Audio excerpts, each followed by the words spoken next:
Welcome to APSC, bro. We all have been hearing about the news of the violence in Manipur. So there will be a lot of questions in your mind like why is the violence happening? Who are the parties involved? Why they are clashing? What is the trigger point, etc. Now, if you see that at the trigger point, the first thing that will come to your mind is the High Court order of Manipur, in which it asks the state government to pursue the proposal for ST status to Meiteis. Now, Meiteis are the people who basically reside in the valley area, that is Imphal region of the state, Manipur. So, the ST status to this people, Meitei people, was being pursued, and so the hill people, who are basically the STs of the state, they protested that this new proposal, and if the ST status is given to the Meiteis, it will take away their rights. And so they came out in protest. And because of this protest, the violence which killed many people and burned the properties of crores of rupees was triggered. Okay, so in this video we'll be learning what happened exactly in Manipur.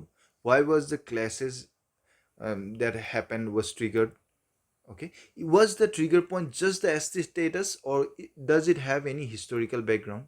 We'll be learning all this, but before going into that we have to understand the primary thing, which is what is the ST status, how is a new tribe given this status, what is the constitutional provision, okay, and what are the criteria which has to be qualified by a tribe to be designated as scheduled tribe. So we'll be doing that in the first half of the video.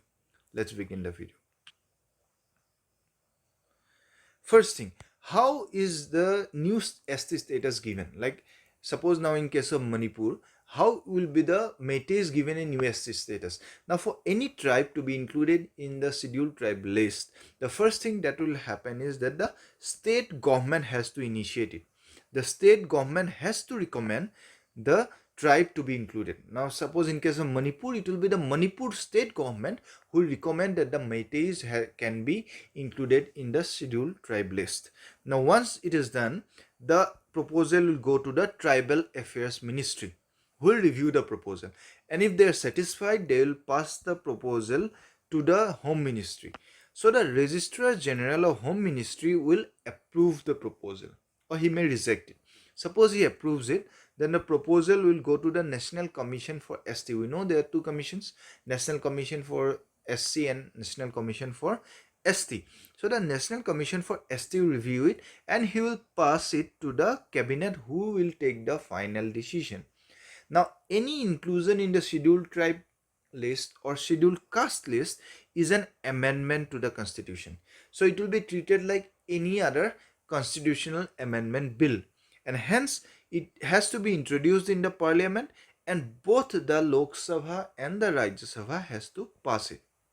Okay, once the bill is passed by both the Lok Sabha and Rajya Sabha, the president will take the, once it is passed, it will be given to the president's office for his approval.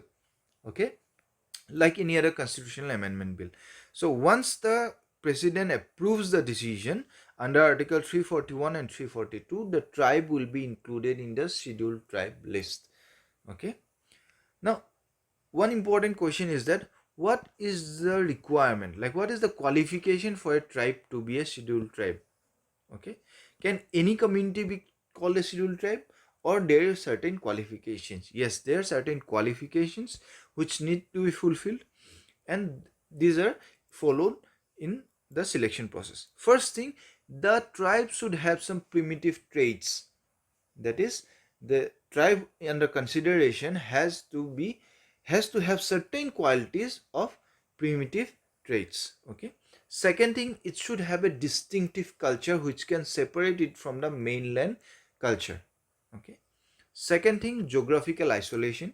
The tribe has to be confined within certain geographical region. Like in case of Meiteis, it is usually confined in the Imphal Valley region of Manipur. Shyness of contact with community at large, and finally the backwardness. But these criteria are not written down in our constitution, but is being followed while qualifying, understanding the qualification of a tribe as a scheduled tribe. Okay, so these are being followed. Now, if you see the recent inclusion in ST list, it happened in 2022, the last inclusion. Why this is important? This is important for any prelims examination and MCQ based examination. These tribes, Binjia of Chhattisgarh, Narikoravan and Kurivikaran of Tamil Nadu, Betakuruba of Karnataka, Gon community of UP and Hattis of Himachal Pradesh were given SC status recently. How this is important? They will give you the tribe's name and ask you from which state does it belong. Okay. So you have to, like, they will ask you from which state does Bitakuruva tribe belong to. Okay. It is from Karnataka, like that. Now you have to understand what are the constitutional provisions for scheduled tribes. They're defined in Article 366 and 342.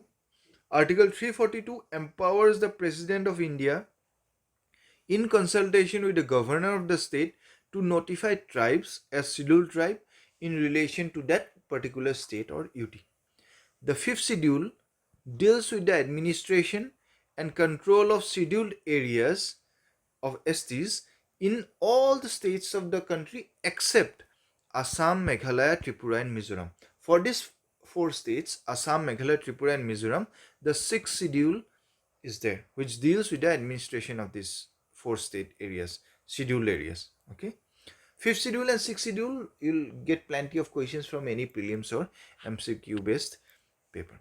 Now, we have understood what is the ST status, how is tribe is qualified for being called an ST, and how is the process of being included in the ST status. Now we understand. So you might have got this idea how the Meiteis will get the ST status. Right? They have to go through the whole process. Okay. Now we'll come particularly, before going into the details of the violence and what are demands and other things, you have to understand Manipur, as demography of Manipur at large. First thing, what is happening in Manipur? Okay. Now we have to understand that there are basically 16 districts in Manipur.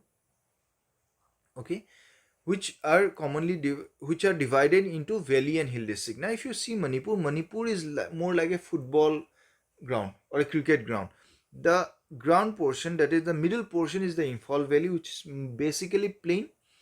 All other surrounding districts are hill districts, which is like the pavilion. So imagine the whole of Manipur as a cricket ground. The central portion, the Imphal Valley, and the entire pavilion area is the hill districts. Okay. Now these hill districts are basically dominated by around 15 Naga tribes and Cookie people, which is also known as Chin Cookie Mizo Zomi group. Okay. Now Cookies and the Nagas, the hill districts, they are almost 90% of the total geographical area, and the valley portion is 10%.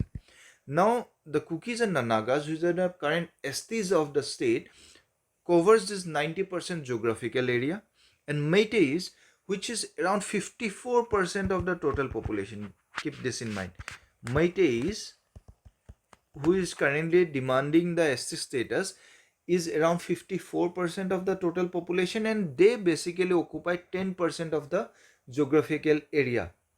Rest 90% is basically dominated by the Cookies and the Nagas.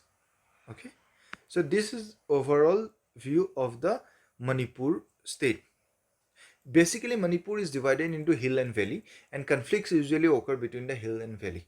Okay, now we'll try to understand the history of the conflicts. First thing, this is again a picture of Manipur, which gives you this valley districts, which is 10% of the total area, dominated basically by the Meitei people. Okay, other districts are dominated by the Naga and the Cookie people.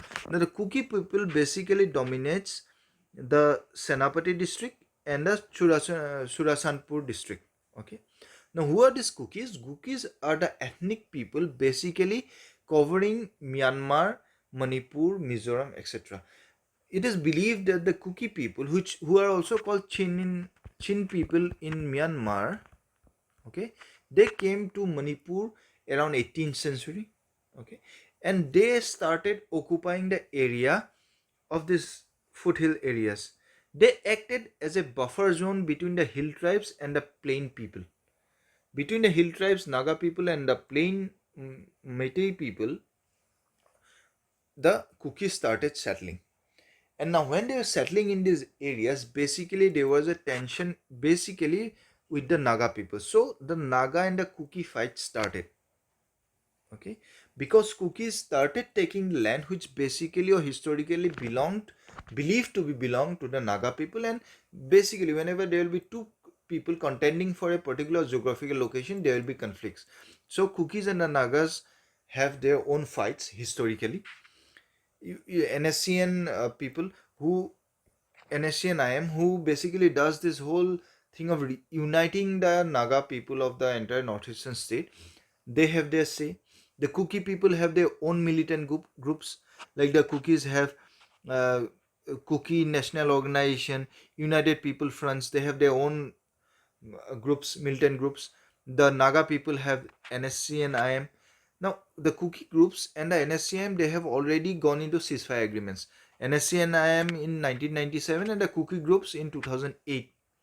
Okay, so they have this fight, and there were a lot of violence in the past also.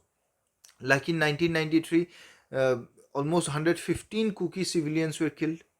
Okay, 350 another villages, Cookie villages were burned before, and similarly there were casualties in the Naga side also. So this Cookie and the Nagas, they have their own fight. Okay, now there is also fight between the valley and the hill people. Now whenever there is a fight between the valley and the hill, the Nagas and the Cookies unite against the Meiteis, who basically dominate the valley region. Okay, now the valley based Meitei groups also have their own insurgency groups like UNLF, PLA, KYKL, etc. Okay, so there's a whole insurgency and ethnic groups there who are active in Manipur, and hence there are a lot of clashes. There's clash between Naga and Cookie, there's clash between hill tribes, Naga and the Meiteis, Cookies and the Meiteis. In fact, in 1993 there was a conflict between the Muslim Meiteis and the Hindu Meiteis. Okay, Meiteis are basically Hindu dominated sect of people, and the hill tribes are basically there is a Christian dominated area. Okay, so we have all these conflicts going on in Manipur between the various tribes, and hence the ST status, demand of the ST status, and the proposal triggered the violence. Okay, it was just a trigger point, but the clashes were there historically. Okay, now we have to understand why are the Meiteis demanding the ST status. The Scheduled Tribes Demand Committee of Manipur, STDCM, has been following this whole proposal of ST status, and they were demanding it. Now, why they are demanding it? First thing, historic background. It is said that the Meiteis were recognized as a tribe before it was merged into the Union of India in 1949. In the British rule, Meiteis were given ST status. It was only after the independence of India and inclusion of Manipur into Union of India in 1949 that the Meiteis lost the ST status. You have to understand one thing, Manipur was a princely state. Okay, Manipur was a princely state under British rule. It got into the Union of India in 1949. Second reason is fear of being marginalized. The Meiteis feel that they need constitutional safeguards against the outsiders. Okay, because they are not ST people, they cannot buy land in the hill areas which are dominated, which are ST areas. However, the hill tribes, the ST people, can buy land in both hill and the valley, and so they feel that when these hill people or the tribe ST people will start buying land in the Imphal Valley, there will be a shrinking of the Imphal Valley for the Meiteis, and they'll be marginalized. Okay, the Kuki and the Naga uprisings, which has been happening historically, also fueled the Meitei nationalism, and there were a lot of insurgent groups coming out of the Meiteis as well. Next thing, immigration issues. As per the Meiteis, the Kuki and the Zomi people are basically coming out from there's a immigration issue. They claim that there's immigration of Kuki and Zomi people across the border from Myanmar, and this will bring a change in the demography of the state, and they fear that they'll be marginalized in the new future.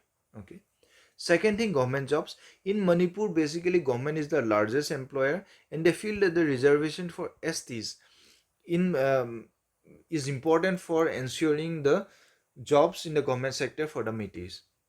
Second thing, the Meiteis have their own culture, rich culture, and they feel that the status will help them to protect and preserve their culture, ancestral land, and tradition. Okay, so these are the reasons why Meiteis are demanding the ST status. Now that we have learned the first half of the story, that why are the Meiteis demanding the ST status, we have to also understand why the Naga and Cookie tribes are opposing it. Okay, the first thing, deprivation.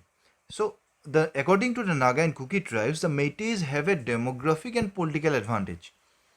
Now these Meiteis, they cover 10% of the geographical area, but they have this demographic and political advantage because they are 54% of the population and hence are more academically advanced, and hence they should not get the SC status. Okay. Second view, uneven development. Cookies and the Nagas point out that the tribal areas are 90% of the state's geographical area, but the bulk of its budget and development work is focused on the Meitei dominated Imphal area, and hence there is an uneven development in the state, and the grant of SC status to the Meiteis will increase the unevenness of development. Okay. Third thing, fear of being marginalized. They feel that the ST status of the Meiteis would lead to the loss of job opportunities for the ST people, and also allow the Meiteis to acquire land in the hills, and will push the tribes out of the hills also. And so they feel that once the ST status is given to the Meiteis, there will be loss of jobs as well as land, which will further marginalize the ST people of Manipur. Their next argument is that the Meiteis are already benefited. The language of the Meitei are included in the 8th schedule of the constitution, and the Meiteis have access to benefits associated with SC, OBC or EWS status, and hence they should not be further benefited through the ST status. This is their next view. The last demand, or the next reason which the Naga and the Cookie tribes give, is the eviction. So there was a recent eviction. In the first slides we have seen that the Surasanpur district of Manipur is dominated or has a large number of Cookie people. Okay, so there was a recent eviction notice to the 38 villages in this district in the Surasanpur Khopam protected forest area, as they were designated as illegal settlements and encroaches to the forest land, and there was a eviction drive. So the ST people or the Cookie people feel that this is a eviction against the scheduled tribes. Okay, they claim that the survey and the eviction is a violation of Article 371C, under which they are given protection, administrative autonomy to the tribal dominated areas of Manipur, and they feel it was a violation. This eviction was a violation, and it was an attempt of the valley people to get into the hill people or the Cookies, and so they feel that this new SC status will further empower the Meiteis to get inroads into the hill areas. Okay, so these are the reasons through which they have demanded or placed their view that the Meiteis should not be granted the ST status. Okay, so we have learned many things today, like how is the ST status given, what is the current scenario of Manipur, does it have a historical background, what are the issues, what are the demands of the Meiteis, what are the demands of the Cookie and the Naga people regarding the ST status. This will give you an overview of the whole scenario, and this will help you attempt any question if it comes in any mains examination. Like there can be a question like, the recent demands of certain tribes for ST status is a challenge for the government. What is the constitutional provision for the grant of ST status to a tribe? Okay, the recent violence in Manipur over grant of ST status to the Meiteis is not just a protest but has roots to ethnic tensions. You have to comment on that. Okay, the recent violence in Manipur over grant of ST status to the Meiteis is a matter of concern, discussed in context with the demand of ST status of 6 communities of Assam. So this video will help you answer all these kind of questions that may be asked. Now quickly we'll be doing few questions which may be asked in any prelims or MCQ based test. Which article deals with the special, this is spelling mistake, this is special provisions pertaining to Manipur? Article 271A, 271C, 273, 273A. The answer is 271C. Next question. Which schedule deals with the tribal areas of Assam, Meghalaya, Tripura and Mizoram? The answer is 6th schedule. This is a very easy question. Next question. Vinjia tribe, which has been recently accorded ST status in 2022, belongs to UP, Chhattisgarh, MP, and Telangana. We have already discussed. This is from Chhattisgarh. So these are the questions that we have discussed, which might be asked in MCQ based paper. Thank you for watching the video. Please like and subscribe our channel. Keep following our channel for new videos. Help us to help you better. Support us, guide us. If there is any thing that I can improve or we can improve from our side, please let us know. Thank you so much.